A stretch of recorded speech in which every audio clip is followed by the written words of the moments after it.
desde nuestra perspectiva, una cantidad de ecosistemas digitales donde estamos inversos, donde hay varios sistemas que están interactuando y que nos están dando elementos para diseñar pues programas, sistemas educativos más pertinentes y adecuados a las necesidades humanas que se nos van presentando. Pues adelante, Joaquín, con tu presentación. ¿Qué tal? Buenas tardes. Pregunto si se ve la presentación. Sí, sí se ve.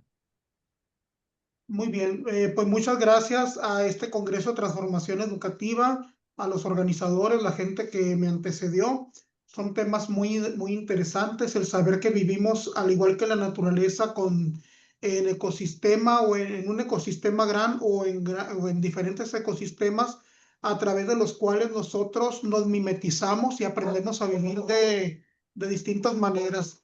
Bien, la temática que yo tengo encomendada a comentar es la formación de profesionales de la educación en espacios no convencionales, una mirada de la libertad desde la no libertad como propuesta transdisciplinaria.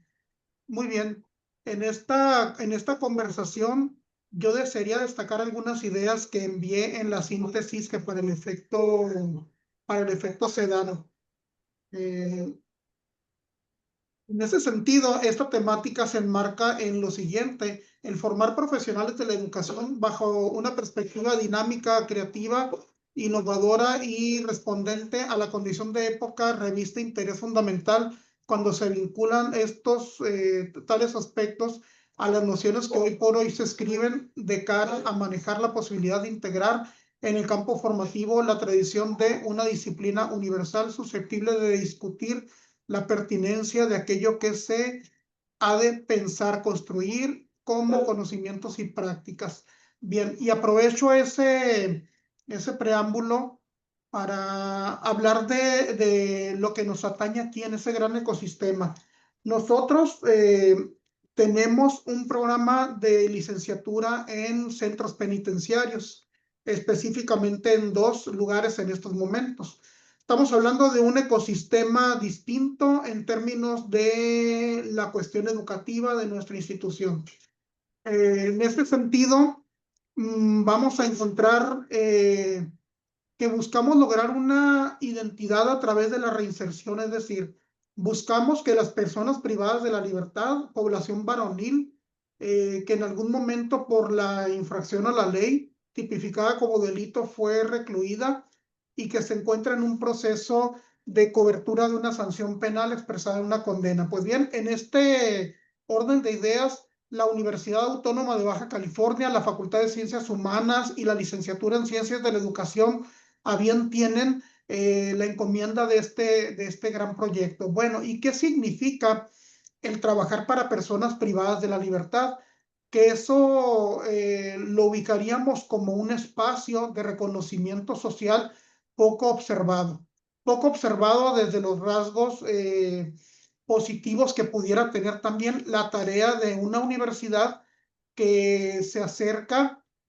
abrir las puertas, abrir los muros de una condición penitenciaria, buscando devolver la dignidad a las personas sancionada por la ley, como comentaba, a través de la comisión de algún delito. Entonces, depende cómo veamos el mundo, depende qué deseemos acercar al mundo, es cuando nosotros tenemos la práctica con estas personas, una práctica que necesariamente debe ser positiva porque los servicios educativos así lo son. Es decir,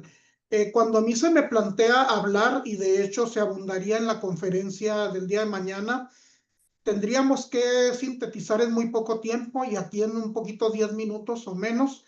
el trabajo de 17, casi 18 años desde que la Universidad Autónoma de Baja California recibe este encargo del gobierno del estado de Baja California de buscar otros escenarios en los cuales funcionar para la formación de las personas una vez devueltos a su estatus de ciudadanía. Una vez que estas personas logren regresar a la sociedad, deberán venir integrados con una serie de elementos que permitan la incorporación a ese gran ecosistema que se llama sociedad. Es decir, La sociedad, con sus juicios y prejuicios, tiene alguna idea preconcebida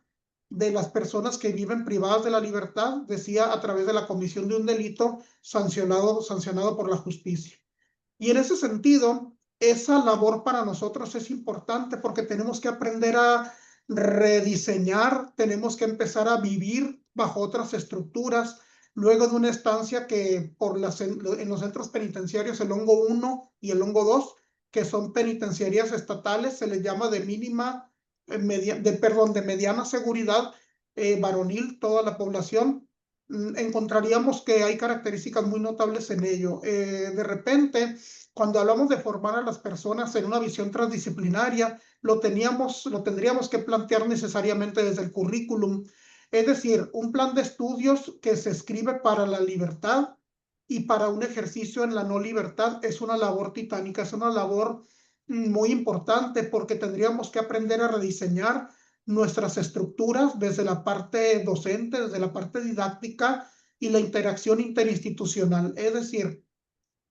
estos envolventes nos tienen que llevar a devolverle la vida a las personas que se encuentran en ese suspenso social, sí, que es la privación de la libertad. Y en esta imagen que estoy compartiendo, pues definitivamente lo tenemos que hacer con las personas que de repente, con pocas esperanzas del día venidero,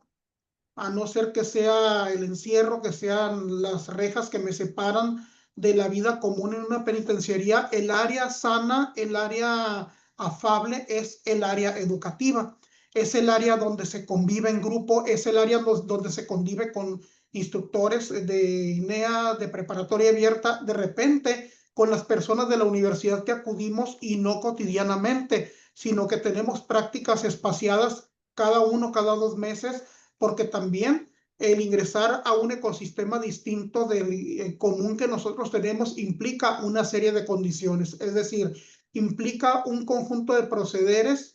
desde la gestión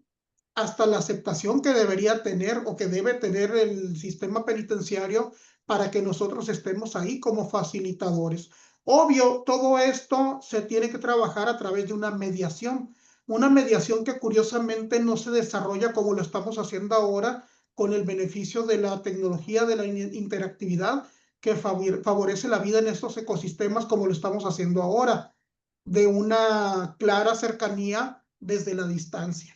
Sin embargo, nosotros tenemos que apostar por el rediseño de la parte instruccional, que tiene que ver con el gestionar todos aquellos recursos educativos con sus bibliografías, con sus materiales audiovisuales creados ex profeso para personas que allá en computadoras que no están conectadas a Internet van a interactuar con procesos de autogestión del aprendizaje y de la socialización del mismo en colectivo, con sus iguales. Este proyecto tiene desde el año 2007, con réplica en el año 2015, una segunda generación, y con una tercera réplica en el año 2023, diciembre, que se abre la tercera oportunidad, pero no solamente en el centro penitenciario del Hongo 1, como venía existiendo, sino también en el centro penitenciario el Hongo 2, tipificado como personas que tendrían menos años para obtener la libertad, personas adultas mayores o personas que se remiten a ese centro con la finalidad de despresurizar el otro centro penitenciario. Estamos hablando de penitenciarías de aproximadamente 3.500 personas, el Hongo 1, casi 4.000 personas, perdón, y el otro de 2.500, es decir, penales varoniles altamente poblados, donde la población de licenciatura en estos momentos es cercana a 90 integrantes entre los dos centros. Entonces, esta cita de Schuster ubicaría exactamente lo que estoy comentando, que concebimos a las personas privadas de la libertad bajo esto que se menciona aquí como ciudadanos sin derechos que al nacer cuentan ya con más probabilidades de ir a la cárcel que o que a la universidad. ¿Esto qué significa? Significa que nosotros en una sociedad con una condición de justicia y de altas problemáticas sociales, siendo Baja California una entidad que hasta el año pasado tenía la tasa de privación de la libertad más alta del país, de 363 casos por 100,000 habitantes. Hoy ocupamos el segundo lugar. solamente seguido por el estado de Sonora,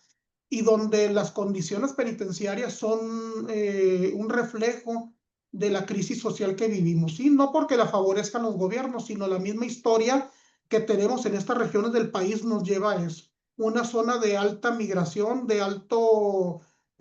sentido de intercambio para bien y no para bien entre el vecino país y el nuestro, y donde las redes de delincuencia pues tocan incluso el tema que yo traigo a presentar aquí como experiencia. Y bajo este tenor encontraríamos que hay una fuerte probabilidad de que la población, eminentemente la población masculina, tenga este tinte en Baja California. Me atrevería a decir en otras regiones del país, sin embargo, siendo Baja California una entidad no tan poblada, ha tenido una problemática penitenciaria muy alta a nivel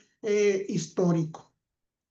Y finalmente, bueno, no finalmente, casi para culminar, encontraríamos que la reinserción es un tema transversal, es un tema transhistórico que regularmente los gobiernos lo van a hablar. Se hablaría como reinserción el día de hoy, pero anteriormente, hasta 2008, se habló como rehabilitación, pero en la historia se ha hablado de esos términos que ustedes ven planteados ahí. Significa entonces que nosotros estamos matizados como ecosistema por la cuestión jurídica, penal, penitenciaria, que esa sí o sí la tenemos que trabajar al interior de las instituciones educativas de nivel superior, más cuando en el año 2016 se promulga la Ley Nacional de Ejecución Penal, que a las instituciones educativas de nivel superior públicas nos conciben como autoridad corresponsable, es decir, sí o sí al llamado de la autoridad penitenciaria, nosotros tenemos que estar ahí con la provisión de servicios educativos de todo tipo, y para el caso de nosotros principalmente continuar con la formación de licenciados en ciencias de la educación. A grosso modo, la educación en prisiones es un microcosmos de la educación pública, es decir, ahí se tiene que enseñar a alfabetizar, a contar, primaria, secundaria, preparatoria, artes, oficios, actividad deportiva, recreativa, y eso lo hace la gente que se empieza a formar en la licenciatura en Ciencias de la Educación. Para finalizar con esta gran reflexión, la Declaración Universal de los Derechos Humanos, suscrita en 1948 por la Organización de las Naciones Unidas, en su artículo 26 acoge este principio. Toda persona tiene derecho a la educación. Es un derecho humano la educación, incluso en condiciones de privación de la libertad. Por lo tanto, este proyecto abre la noción de vida en un espacio que pareciera ser la latencia social, muy cercano, digamos, a la muerte social en términos de acoger a personas que regularmente se tipifican según los estudios el día de hoy como población vulnerable respecto a todos aquellos servicios que se pueden proveer de parte de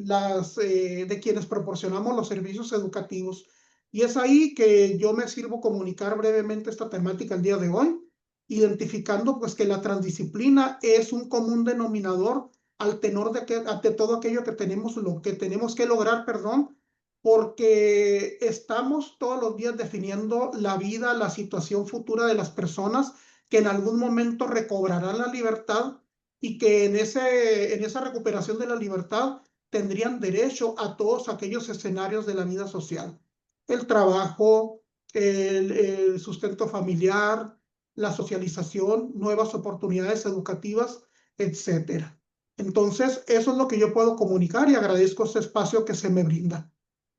Buenas tardes.